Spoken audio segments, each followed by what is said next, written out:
Bonjour à tous, je suis Axel, bienvenue dans cette nouvelle vidéo sur l'utilisation d'Excel, vidéo au travers de laquelle je vais vous montrer comment ajouter un filigrane. Alors, un filigrane est un motif qui apparaît en arrière-plan d'un document. Les filigranes sont utiles pour indiquer par exemple qu'un document est confidentiel ou encore l'origine d'un contenu. Et dans cette vidéo, dans la première partie, je vais vous montrer comment ajouter un texte en filigrane et dans la deuxième partie, je vais vous montrer comment ajouter une image en filigrane.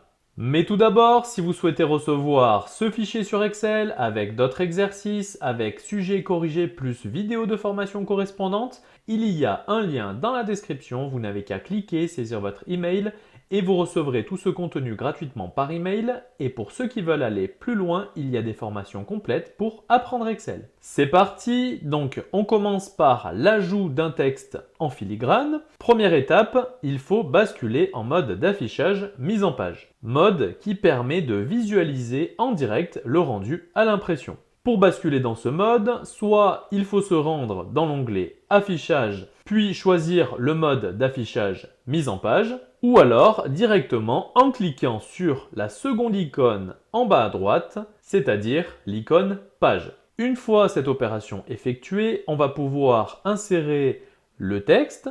Pour cela, il faut se rendre dans l'onglet Insertion, puis cliquer sur le menu Texte et sur le menu Word Art. Ici, libre à vous de choisir le style souhaité. Une fois sélectionné, le texte apparaît sur le document. On va commencer par modifier le texte.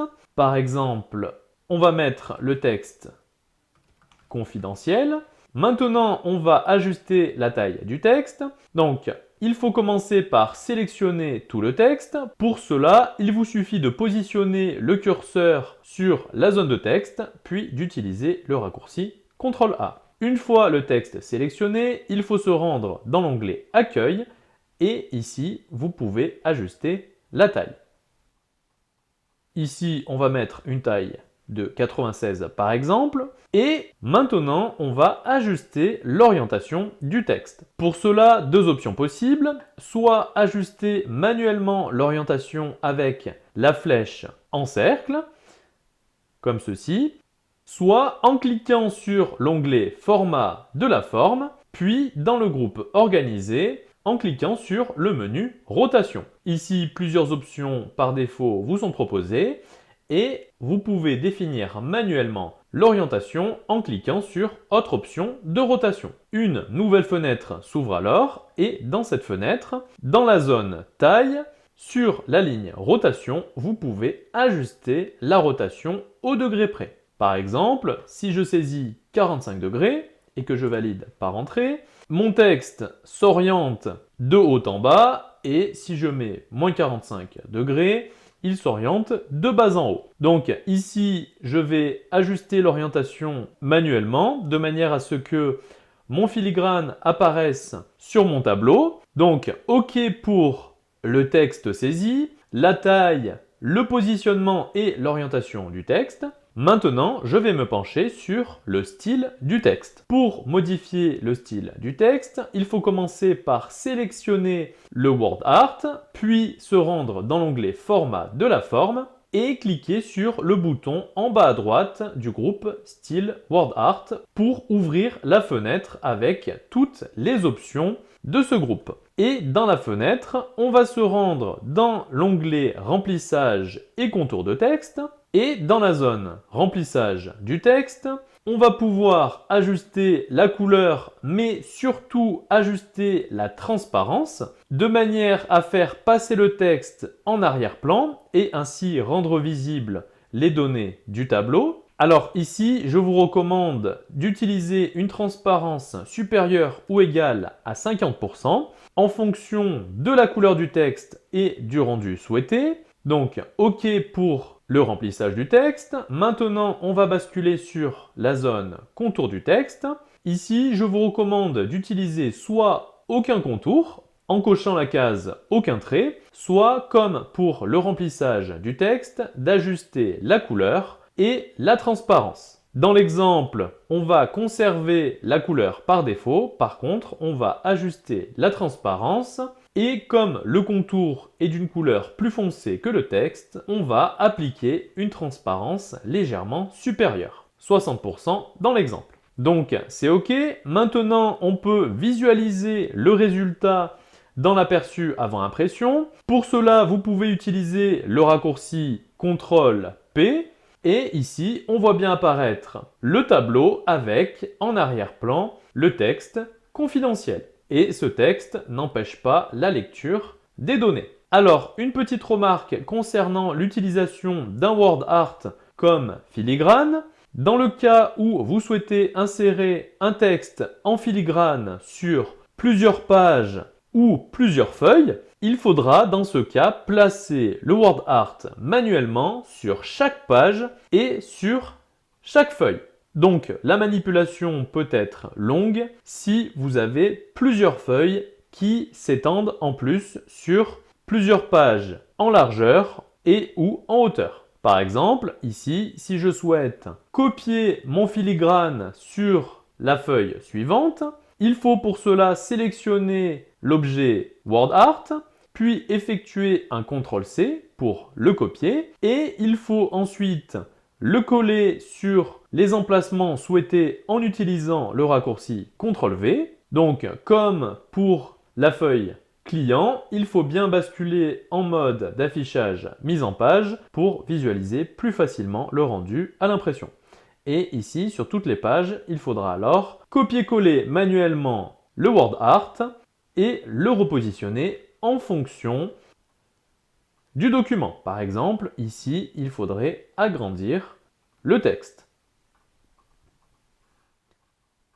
Et dans ce cas, comme le document contient plusieurs pages, il faut dupliquer le WordArt sur toutes les pages du document.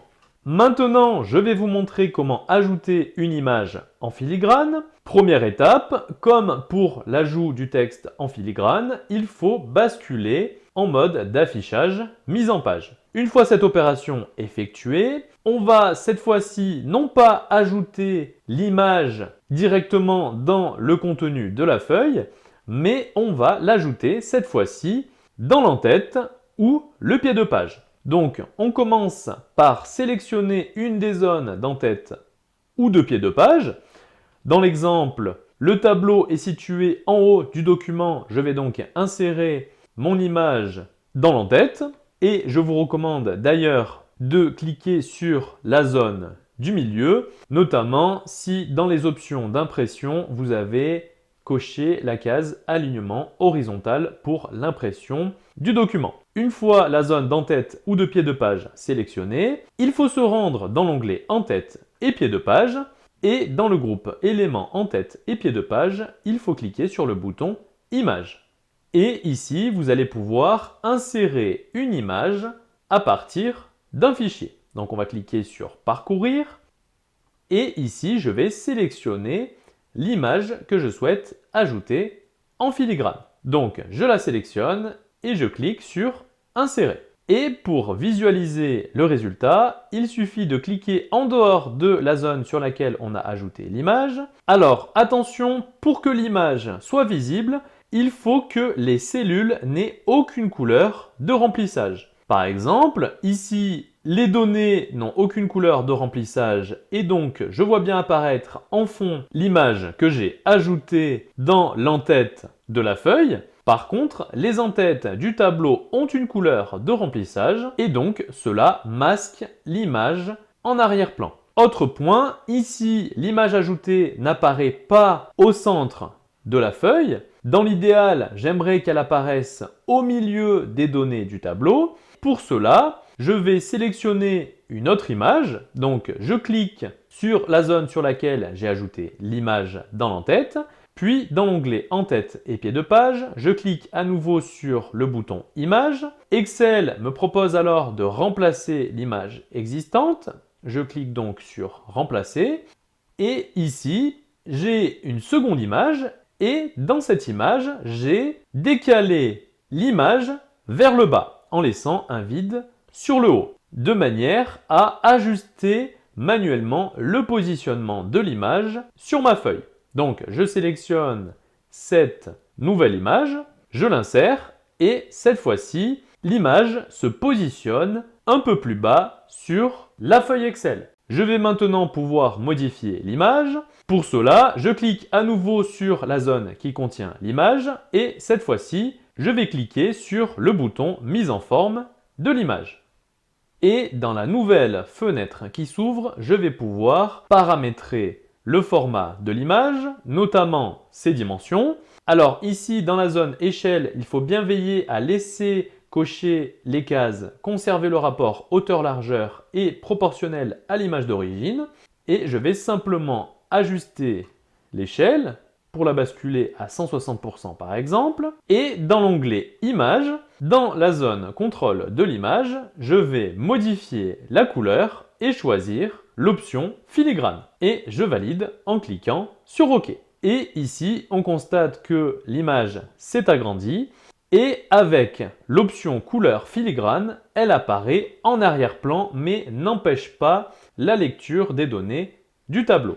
Donc c'est OK, j'ai inséré mon image en filigrane sur ma feuille client et maintenant je vais vous montrer comment dupliquer une image en filigrane sur plusieurs feuilles. Pour cela, soit il faut repartir de zéro, c'est-à-dire supprimer l'image existante et l'insérer à nouveau, ou alors directement la remplacer comme on l'a vu précédemment. Dans l'exemple, je vais supprimer l'image que j'ai ajoutée. Donc, il faut commencer par sélectionner les feuilles sur lesquelles vous souhaitez ajouter l'image en filigrane. Dans l'exemple, je souhaite ajouter le filigrane sur toutes les feuilles du classeur. Donc, je sélectionne toutes les feuilles. Si vous avez un nombre important de feuilles, vous pouvez directement effectuer un clic droit sur l'une des feuilles et cliquer sur « Sélectionner toutes les feuilles ». Et une fois la sélection faite, il faut procéder exactement de la même façon que pour l'ajout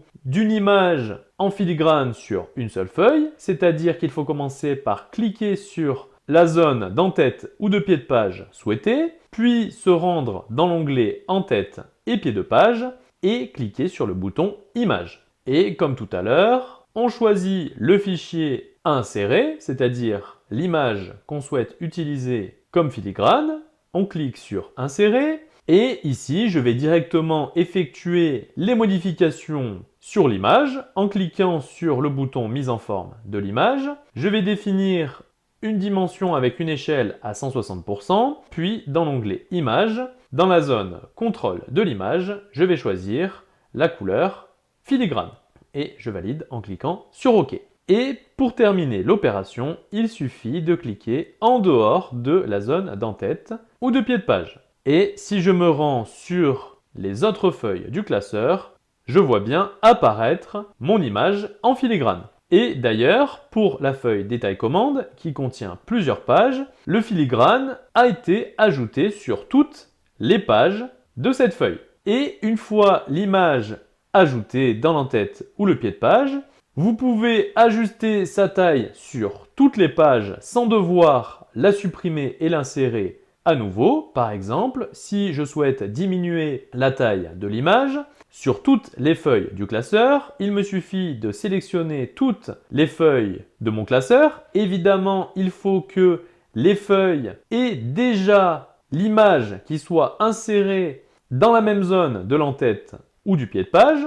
Et une fois la sélection faite, il faut cliquer sur la zone qui contient l'image, puis se rendre dans l'onglet en-tête et pied de page. Et comme tout à l'heure, il faut cliquer sur le bouton mise en forme de l'image. Par exemple, ici, si je souhaite réduire l'échelle de l'image à 150%, il me suffit de définir cette nouvelle échelle et de cliquer sur OK. Et la taille de l'image a bien été modifiée pour toutes les feuilles que j'ai sélectionnées avant d'effectuer la modification de l'échelle. Donc voilà pour cette vidéo sur comment ajouter un filigrane sur Excel. N'hésitez pas à mettre un petit j'aime si la vidéo vous a plu, ainsi qu'à la commenter et à la partager aux autres utilisateurs d'Excel. Je me répète, si vous souhaitez recevoir le fichier Excel utilisé pour cette vidéo, il y a un lien dans la description, vous n'avez qu'à cliquer, saisir votre email et vous recevrez directement ce fichier par mail. J'espère en tout cas que cette vidéo vous sera utile et quant à nous, on se dit à la prochaine.